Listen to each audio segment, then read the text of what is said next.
Bonjour à tous content de vous retrouver pour ce nouvel interview du confinement vers la résilience. Et aujourd'hui, j'ai le plaisir d'accueillir Delphine. Delphine qui est entrepreneuse, chef d'entreprise et qui est notamment gérante d'un salon de thé à Mulhouse qui s'appelle le temps d'une pause. Alors justement, ça tombe bien en ce moment, on est en pause un peu prolongée avec le confinement. Tout d'abord, merci Delphine d'avoir accepté cette interview, de faire cette interview. Et première question habituelle, Delphine, comment vas-tu aujourd'hui? Alors d'abord, bonjour à tous, merci pour l'invitation. Aujourd'hui, ça va. Et voilà, on va dire aujourd'hui, ça va. Comme tout le monde, il y a des hauts et des bas. Aujourd'hui, ça va. Ok. Donc tu me parles des hauts et des bas, justement, donc là, ça fait plus de 40 jours qu'on est confiné. Tu as eu des hauts et des bas, comme tu l'expliquais à l'instant, comme tout le monde. De manière générale, comment ça s'est passé pour toi? Alors moi, ça s'est passé un petit peu en deux temps, parce qu'effectivement, donc comme tu l'as dit, je suis gérante dans la restauration. Donc j'étais en vacances quand j'ai appris, par hasard, je dirais en tombant sur les informations le samedi soir, que les restaurants fermaient le soir à minuit même. Donc voilà, j'étais à 1000 km de chez moi, à 1000 km de mon lieu de travail également. Ça a été un premier temps, je dirais, d'état de choc, parce que c'est une douche froide qui tombe et c'est un peu surréaliste. Donc ça a été un premier temps assez étrange où il faut remonter en catastrophe, tout fermer. On n'a pas le temps d'être dans la réalité, il faut le faire, mais c'est un état de choc. Premièrement, ça a été un état de choc. Ok, état de choc. Et, euh, et par rapport à ce choc, donc ça dure combien de temps à peu près? Du coup, moi, j'ai dû plier bagages très rapidement, hein. Je suis rentrée du coup avant le confinement qui a été instauré du coup 3 jours après le mardi. Donc effectivement, il y a une forme de précipitation, d'état de choc. On se dépêche dans sa tête de mettre des choses en place, d'appeler les équipes, de ranger, de tout remballer. On ne comprend pas ce qui nous arrive à ce moment-là, franchement. Et en même temps, c'est surréaliste et on se dit qu'on va rouvrir dans 15 jours, 3 semaines, un mois maximum. Donc, on rentre dans ce confinement sans y rentrer. C'est surréaliste, il n'y a pas d'autre mot.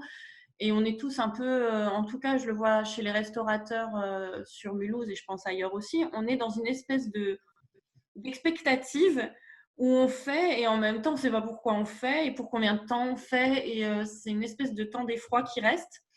Et je dirais que peut-être à peu près 15 jours parce que forcément, c'était un confinement de 15 jours annoncé au départ. Et c'est seulement tout doucement qu'après, tu commences à réaliser qu'il y a des morts, ça prend du temps, que ça ne va pas se terminer après-demain. Et je dirais que c'est sur cette quinzaine de jours que ça s'est installé, de rentrer un peu dans la réalité et de se poser des questions. Mais pendant 15 jours au départ, c'est juste, c'est quelque chose de surréaliste. Ouais. Mm. Mhm. Donc, ces périodes de 15 jours qui étaient surréalistes pour toi, il y a eu beaucoup d'incertitudes, enfin, il y en a toujours en ce moment. Mais après, en tout cas, cette première phase vraiment de flou, tu as pu prendre plus une question, enfin, tu as pu plus réaliser la situation, c'est ça, au fur et à mesure? Il y a eu beaucoup d'agitation pendant cette période de 15 jours parce que, alors c'est vrai que je dis que c'est une période d'effroi, mais en même temps c'est une période d'agitation parce que malgré tout, il y a tout qui se met en branle, c'est-à-dire ton banquier, ça devient ton meilleur ami, ton comptable, ça devient ton meilleur ami. Euh, on s'accroche à toutes les bouées qu'on a quand même pour justement, comme tu dis, c'est une espèce d'incertitude qui s'installe complètement.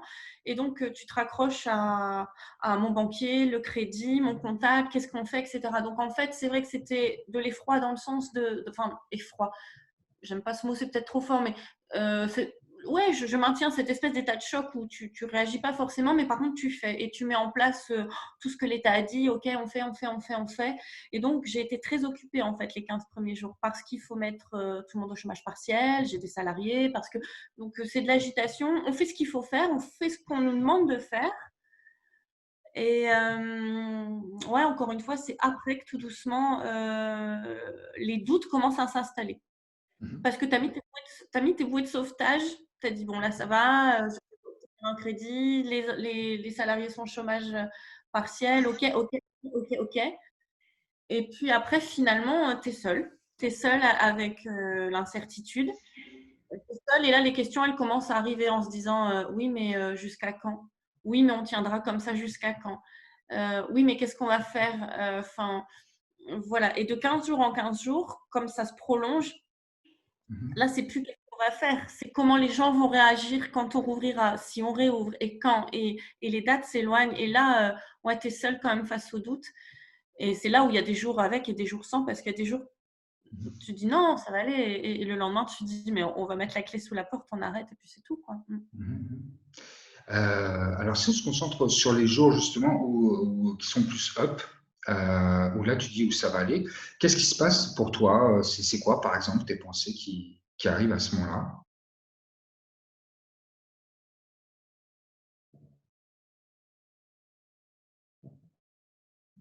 Je dirais que dans une période de confinement comme ça met en exergue un peu euh, toutes nos émotions, quelles qu'elles soient, comme on est. Mhm. Ça met tout en exergue, pardon, ça décuple beaucoup de choses. Et, euh, et aussi, ça met en place toutes sortes de sécurité ou d'insécurité. Donc, selon les jours, effectivement, ça va ou ça va pas. Et les jours où ça va, c'est parce que justement, tu arrives aussi à rationaliser ces émotions. C'est-à-dire, tu te dis non, mais j'ai obtenu de l'argent. Alors, je parle dans ma situation, hein, c'est pas vrai pour tout le monde, mais Mhm. moi, Bien sûr. euh, le magasin marchait très bien. On va rentrer dans la 6e année. Ta clientèle va pas te quitter, elle sera là. Donc, les jours où ça va, c'est aussi parce qu'on arrive à prendre le dessus sur ses émotions quelque part. Et, euh, Mhm. et tu arrives à réfléchir et à t'appuyer sur des choses qui sont réelles, vraiment, qui sont réelles, qui sont factuelles. Et, et puis parce que aussi, il y a de l'énergie, on dit ben, on va se réinventer, on va faire d'autres choses, on commence à chercher des ressources. Alors, tu n'as pas les réponses, mais justement, comme tu n'as pas les réponses, si tu n'arrives pas à entretenir ça, ben, le lendemain, tu te lèves et tu te dis non, mais en fait, ça ne suffira jamais, on va Mhm. fermer. Et voilà, c'est un jeu entre les émotions et l'envie d'aller quand même au bout. Et puis, il y a aussi un autre phénomène qui se passe. Alors, je pense que ça a été. Enfin, moi, je l'ai entendu aussi dans mon cercle de restaurateurs que je connais. Il y a une première phase, en fait, où le confinement, pour nous, ça a été notre meilleure vie parce qu'on est dans des métiers qui nous prennent énormément de jus, énormément de temps. Et donc, en fait, moi, j'ai un autre restaurateur qui tient un établissement encore bien plus grand que le mien. Mais alors, lui, voilà, les 15 premiers jours, le mois, enfin, pour nous, c'était presque une bénédiction parce que tu sors de cette pression.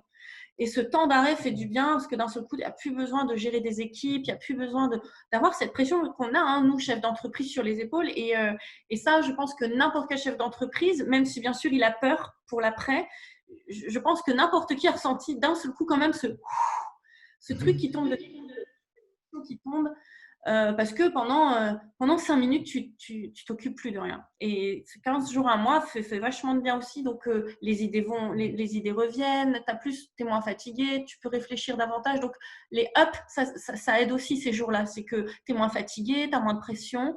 Donc, ça aide à réfléchir davantage aussi. Ouais. Mhm. Donc le temps joue beaucoup dans ce que tu dis. D'ailleurs, ça fait écho par rapport au titre, en tout cas, au nom de ton salon de thé. Le temps d'une pause, c'est important. Le temps fait aussi effet sur les émotions, comme tu disais. Il y a des moments où tu as du mal nous avons du mal d'ailleurs à réguler en tout cas les émotions. Et puis quand elles peuvent un peu s'atténuer, c'est ça, tu te sens mieux le lendemain, par exemple, ce que tu disais, où tu as des phases de up à ce moment-là, où tu penses que tu es plus dans l'action, c'est ça? Oui, tout à Et fait. alors, il y avait une chose, je t'ai choisi Delphine aussi pour cette interview parce que c'est vrai qu'on a pu échanger ensemble, mais ce qui est intéressant dans ton cas, c'est de voir, avec les up and down, hein, comme on peut tout savoir en ce moment, mais de voir aussi progressivement vers quoi tu t'orientes, comment tu arrives à remonter à ton propre niveau, la pente de ton côté. Récemment, est-ce que tu peux nous parler un petit peu de ce que tu as décidé de mettre en place récemment ou te réinventer ou tout simplement pour poursuivre, une fois que le confinement sera fini, euh, poursuivre un petit peu bah, le lendemain, voir tes projets. Ouais, c'est une grosse question. Euh, quand quand tu es chef d'entreprise, quand tu crées quelque chose, il y a, il y a beaucoup de facteurs qui font que ça fonctionne en fait. C'est un amalgame de facteurs qui fait que tu arrives au bon moment, sur un bon marché. Voilà, il y a des tas de facteurs. Ça fonctionne. Alors bien sûr, il y a toi, il y a une équipe, mais en fait, il y a aussi beaucoup de facteurs économiques, sociaux, peu importe. Et puis, il y a aussi cette part de risque, voilà, de magie qui fait que ça fonctionne. Je dis ça parce que quand après, ça s'arrête, euh, il te reste plus que toi-même. Et ça fait bizarre. Ça c'est pas pareil que d'avoir une structure qui a marché tout ensemble avec dans des circonstances qui font que. Et là, en étant toute seule, tu es obligé de compter que sur toi-même et de trouver des ressources en toi-même. Et là, il n'y a plus les facteurs chance, facteurs, voilà, plein, voilà, il n'y a plus rien qui joue en ta faveur. C'est vraiment que toi. Et ce que je réapprends, moi, pendant ce temps, c'est d'analyser ce qui a fait que pour mon magasin, ça a fonctionné, en dehors justement de ces facteurs, mais juste moi, les ressources que j'ai. Et cette facilité, effectivement, à devoir se réinventer parce que ben maintenant, il faut que je puisse dans la confiance que j'ai en moi. Alors qu'elle soit grande ou pas, il reste plus que ça à un moment donné. Et là, précisément, il n'y a plus que ça parce qu'il n'y a plus de facteurs extérieurs qui puissent fonctionner actuellement. Donc, je pense que l'une des clés pour réussir un peu ça, c'est de savoir ne pas rester braqué sur une façon de faire ou braqué sur une façon de réagir ou de penser, mais d'avoir cette ouverture, de savoir se remettre en question, d'aller chercher ses forces et que du coup, ces forces, elles sont transposables à d'autres actions en fait. Voilà. Et du coup, oui, je me dis qu'aujourd'hui, je ne peux pas compter que sur la restauration, c'est clair, parce qu'on ne sait pas comment ça reprendra. Alors, il y en a qui font du drive, il y en a il y en a qui font plein de choses. Moi, c'est pas mon truc, mais oui, je suis en train d'imaginer d'autres fonctions dans mon restaurant qui me permettraient de vivre autrement et aussi de, je pense que les modes de consommation auront changé. Enfin, j'espère. Je pense que quand même beaucoup auront appris à vivre autrement. Et en tout cas, ça pose aussi question de savoir s'adapter à ce qui aura changé. Parce que ce sera un monde d'après quand même, dans tous les cas. Donc, des modes de consommation, sur des façons de faire. Par exemple, actuellement, un exemple que je ne t'ai pas partagé, on est en train de passer, bon, on était déjà passé bio, mais on va passer en tout recyclable. Enfin voilà, on va vraiment aller encore plus loin dans notre démarche écologique, etc., pour avoir un label, etc. Donc voilà, je pense qu'il faut aller quand même dans ces démarches-là également. Alors, tu l'as Alors, bien. Oui, pardon. c'est dans le sens de continuer. Non, non, excuse-moi, mais c'est dans le sens de. On n'a pas besoin tous d'aller vers un label éco, mais ce que je veux dire, c'est que voilà, il faut trouver d'autres points d'accroche qui sont justes et qui vont vers le monde vers lequel on va. Voilà, c'est ça. C'est dans ce sens-là de rentrer dans la résilience, quoi, pour moi. Et le changement. D'accord. Et de manière justement alors plus personnelle, comme tu l'as évoqué juste avant, par rapport à ce changement qui est l'adaptation à ce changement vers le monde où on va, tu as utilisé aussi tes forces, toi en tout cas pour te réinventer ou pour tout au moins t'adapter à voilà, peut-être à ce nouvel environnement, à penser différemment. Les forces dont tu parlais tout à l'heure, tes ressources, est-ce que tu peux en partager quelques-unes? Est-ce que tu as pu les identifier clairement? Alors, peut-être pas toutes clairement, ça c'est sûr. Par contre, il y en a plusieurs qui sont. Enfin, je distinguerai juste deux choses dans dans cette interview. C'est qu'il y a pour moi des qualités vraiment qui sont de l'ordre de la personnalité, là, les goûts, les couleurs, etc. Et puis aussi du caractère, là, qui pour moi du beaucoup plus à l'éducation et au vécu.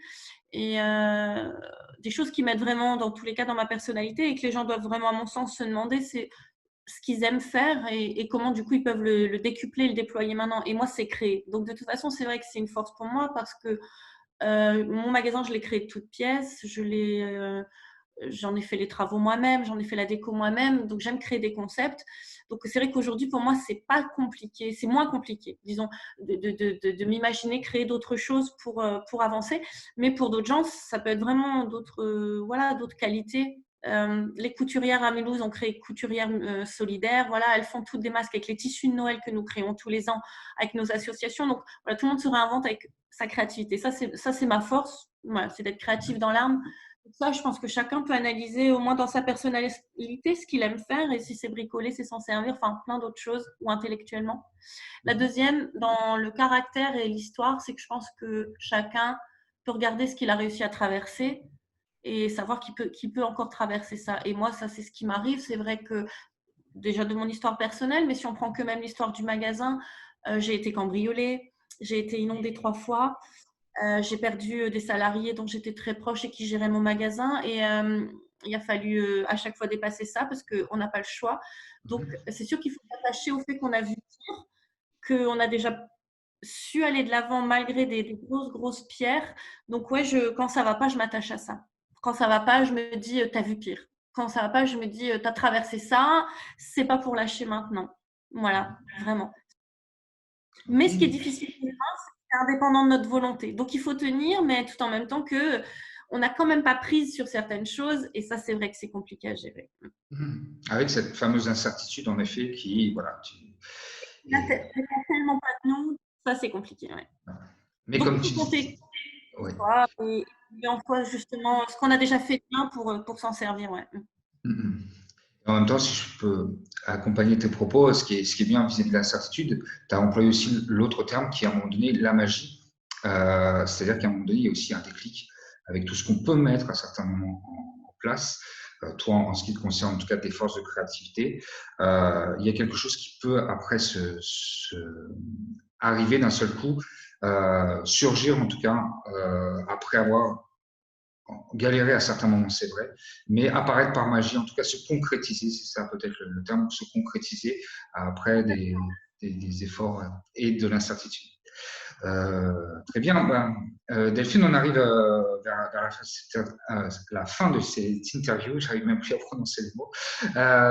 Est-ce que si tu avais une phrase, un mot, une pensée ou quelque chose à transmettre, à partager tout simplement aux personnes qui suivent cette interview, qu'est-ce que ça serait? Alors, j'ai un petit peu réfléchi quand tu m'avais proposé le sujet et c'est une phrase de personne, c'est une phrase de moi-même, mais je l'ai souvent dit à des amis et je l'ai appris vraiment de mon expérience. C'est que, tu en as un petit peu parlé tout à l'heure, c'est que le temps est un ami et le temps est un allié. Et en fait, dans notre société, tout le monde court et on pense toujours qu'on perd notre temps. Et j'ai vraiment appris, moi, dans la durée, que le temps avait toujours été un facteur positif pour moi. Et je pense que c'est vrai pour beaucoup de gens. Si on arrive à comprendre que le temps joue en notre faveur, je pense que ça peut être vraiment un bon élément de résilience. Et pendant ce temps de confinement, j'ai vu beaucoup de gens se jeter dans la bataille. Le président a parlé de guerre. Alors, il y en a beaucoup qui partent au front. Et certainement, il en faut et c'est des fonctionnements. Mais je crois quand même que le temps est un allié justement pour la réflexion, pour se poser, pour et en fait, on s'aperçoit que ce qu'on pensait il y a une semaine, on ne le pense plus une semaine après. Et pour moi, il faut vraiment, ouais, le temps est un ami. Il ne faut pas en faire une guerre. Il ne faut pas vouloir courir.